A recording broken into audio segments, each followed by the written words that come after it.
Quid antiqui, cecinere vates, quid eterne nomimenta legis, continet nobis,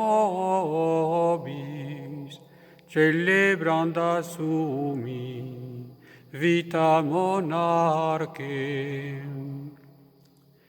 Extulit Moisen, pietas benignum, inclitum proles Abraham decorat, Isaac ponse, decus et severi, ius apparentis.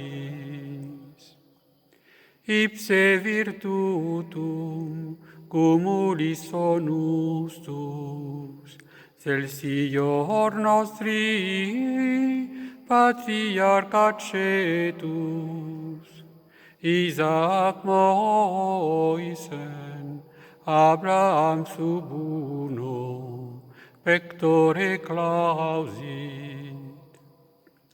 Ipse quos mundi rapuit procelis, hic pius flatus statua cecundo, pax ubi nullo, requiesque glicit, mixta pavore.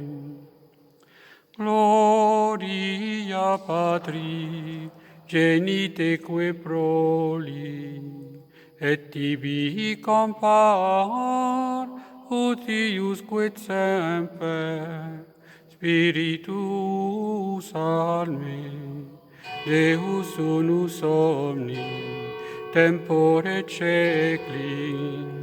Amen.